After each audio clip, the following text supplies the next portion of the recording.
Okay, so let's be real for a second. Who hasn't felt that little pang of guilt when you Yeah. catch yourself, like, daydreaming instead of tackling that, like, mile-long to-do list? Yeah. We're constantly bombarded with messages about hustling, grinding, and, like, being productive. Right. But what if I told you there's, like, a smarter way to achieve more? A way that actually embraces a bit of laziness. That's where things get interesting. This idea of productive laziness, it might sound like an oxymoron, Yeah. but it's about flipping the script on how we view productivity. Hmm. It's not about being a slacker, it's about being strategic with your effort. It's about working smarter, not just harder. I am intrigued.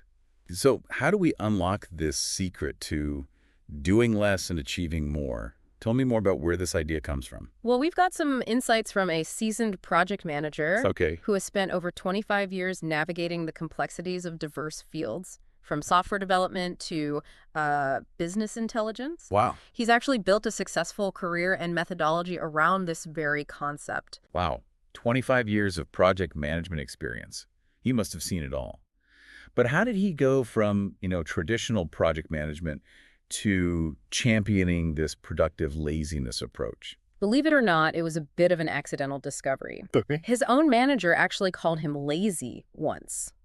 But instead of taking offense, this offhand comment sparked a revelation. Hmm. He realized that his natural approach to work, one that prioritized strategic thinking and focused effort, Yeah. was actually quite effective, even if it didn't fit the conventional mold of, busy equals productive. That's amazing.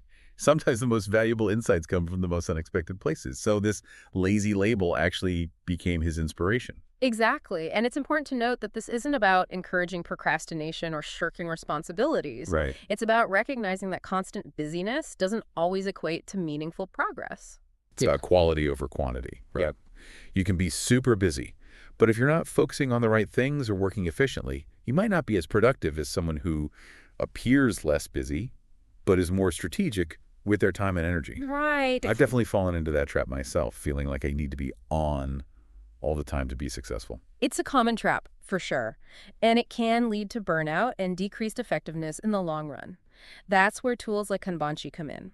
By providing a clear visual overview of your tasks and workflow, it can help you prioritize, delegate effectively, and stay on track without feeling overwhelmed. Okay. Mm-hmm. So back to this project manager and his approach. Sure. How does he define productive laziness in practical terms?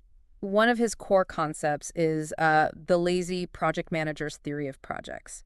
It suggests that projects have natural ebbs and flows of effort. Okay. There are thick phases at the beginning and end where more focused attention is required, Yeah. and thinner phases in the middle where teams can operate more autonomously. So it's about understanding the rhythm of a project and adapting your effort accordingly. That makes a lot of sense. It's like in the beginning, you're setting the foundation, getting everyone aligned, and then in the end, you're pulling it all together and finalizing everything. But in the middle, you can trust your team to keep things moving forward without needing constant oversight. Precisely. It's about recognizing that your role as a leader or manager might shift throughout the project lifecycle. Right. Sometimes you need to be more hands-on, and sometimes you need to step back and empower your team. Okay, I'm starting to see how this applies to my own work, even if I'm not like a project manager in the traditional sense. Sure. Thinking about my own projects and responsibilities, I can definitely identify those thick and thin points where I need to adjust my level of involvement. That's a great insight, and it highlights how these principles can be applied across various fields and roles. It's about being mindful of where your energy is most needed and trusting others to handle tasks that don't require your direct attention. So this productive laziness is really about working smarter and maximizing your impact by being more intentional with your effort. I'm excited to dive deeper into how to put this into practice. Absolutely. And in the next part of our deep dive, we'll explore some specific strategies for embracing productive laziness in your own work and life. We'll look at how to prioritize effectively, delegate strategically, and cultivate a mindset that allows you to achieve more by doing less. I'm ready. Great. Welcome back to our deep dive into productive laziness. So far, we've explored the origins of this seemingly paradoxical concept and how it challenges conventional notions of productivity. It's definitely been eye-opening to consider that busy doesn't always equal productive. Right. And that sometimes stepping back can actually lead to greater progress. But I'm eager to hear more about the practical side of things. How can we actually apply these principles in our daily lives? Well, one of the key takeaways is the importance of strategic effort. This means recognizing that not all tasks are created equal. Right. Some require our full attention and expertise, while others can be delegated, automated, or even eliminated altogether. So it's about identifying the high-impact tasks, the ones that really move the needle, and focusing our energy there. Yeah. But that can be easier said than done. How do we determine which tasks deserve our precious time and attention? One helpful framework is the Eisenhower matrix, Okay. which categorizes tasks based on urgency and importance. Right. Urgent and important tasks demand immediate action, while important but not urgent tasks can be scheduled for later. Okay, so that's a way to sort through the must-dos versus the should-dos. Right. But what about all those other tasks that clutter our to-do lists and steal our focus? Exactly. The Eisenhower matrix also helps us identify tasks that are urgent but not important. Look. These are often distractions that can be delegated or eliminated. Right. And then there are the tasks that are neither urgent nor important. These are the real time wasters that we should aim to eliminate completely. I love how this framework provides a visual and structured way to prioritize tasks. It helps us move away from that feeling of being overwhelmed by a never-ending to-do list and towards a more intentional approach to work. Exactly. And when it comes to delegation, it's crucial to choose the right person for the task, Right. someone with the skill and capacity to handle it effectively. And remember, delegation isn't just about offloading work, it's about empowering others to contribute their talents and expertise. Right. It's about building a culture of trust and collaboration where team members feel valued and motivated to take ownership of their work. Right. This ties back to what we discussed earlier about those center phases of a project where teams can be more self-sufficient. Absolutely. And that leads us to another crucial element of productive laziness.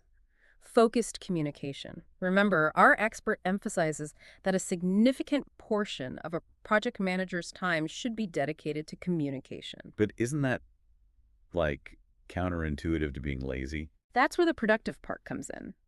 It's not about endless emails or pointless meetings. It's about communicating the right information to the right people at the right time, using the most effective channels. So it's about clarity and efficiency in communication. Exactly. And I imagine technology can play a big role here. Absolutely. Tools like Kanbanshi can be game changers when it comes to streamlining communication.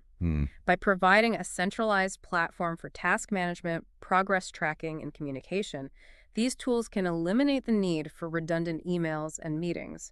It's about cutting through the noise and creating a more focused and productive work environment. Yes. And speaking of creating space, another principle of productive laziness that resonates with me is the idea of embracing downtime.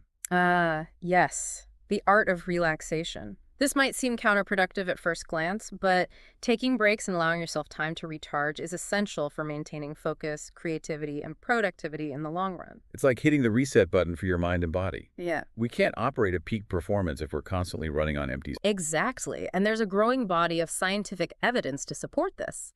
Studies have shown that taking regular breaks can improve cognitive function, reduce stress, and even boost creativity. It's about recognizing that our brains and bodies need time to rest and recharge in order to function optimally. So we're not just being lazy, we're actually being strategic about managing our energy and maximizing our overall effectiveness. Precisely. And it's not just about physical breaks, it's also about mental breaks. Right. Disconnecting from technology, spending time in nature, pursuing hobbies, or engaging in mindfulness practices can all help to refresh and rejuvenate the mind.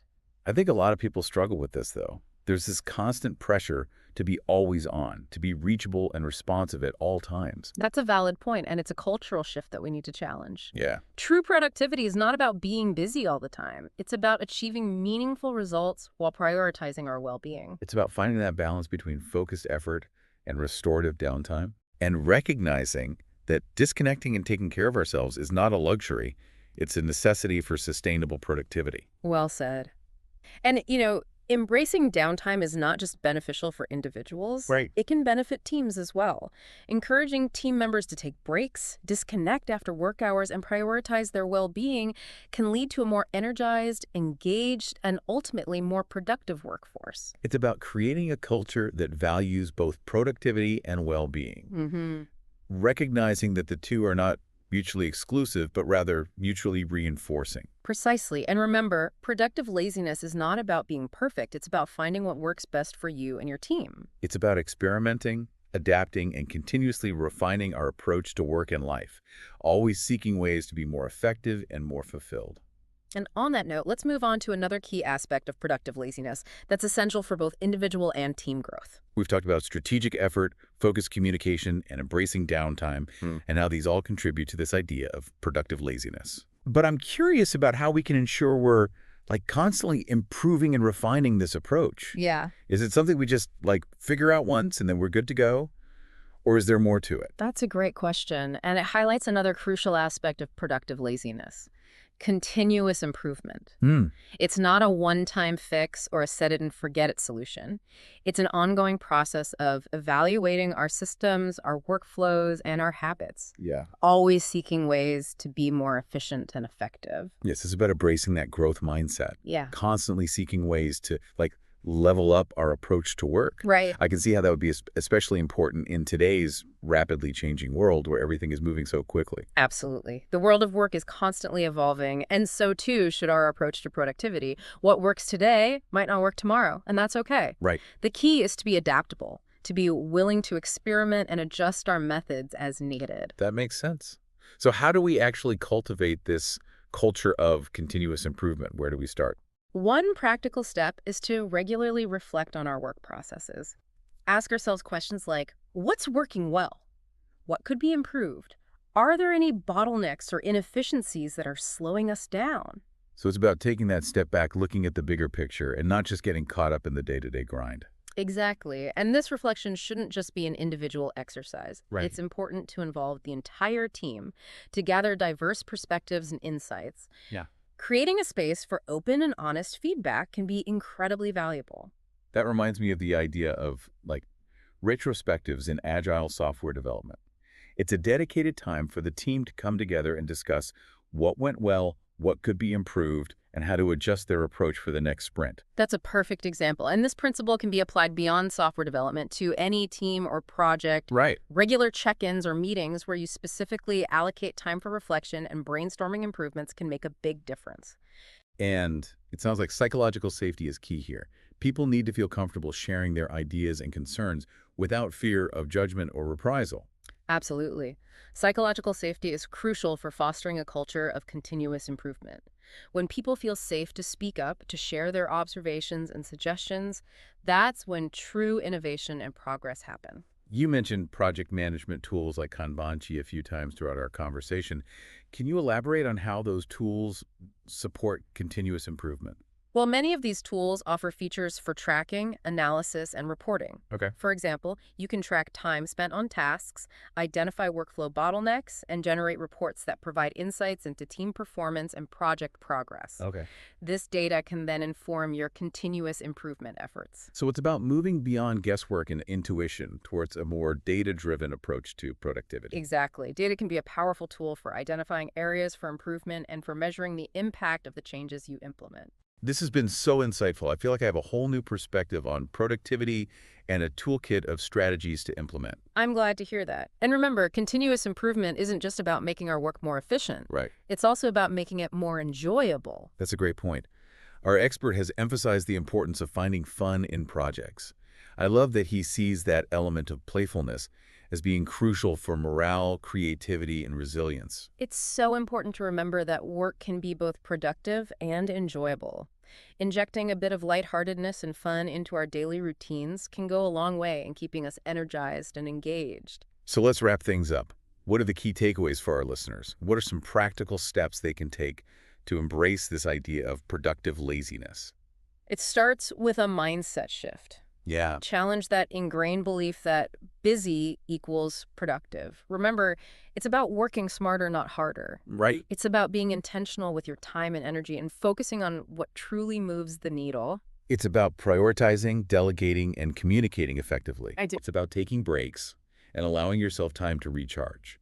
And it's about constantly seeking ways to improve individually and as a team. And don't forget those project management tools. Something like Kanbanchi can be a valuable ally in this journey, helping you to stay organized, collaborate efficiently, and track your progress. So to our listener, I encourage you to experiment with these principles. See what works for you. Adapt them to your own unique work style and context. And remember, Productive laziness is not about being perfect. It's about continuously striving to be better and to find more joy and fulfillment in your work. That's right. Thanks for joining us on this deep dive.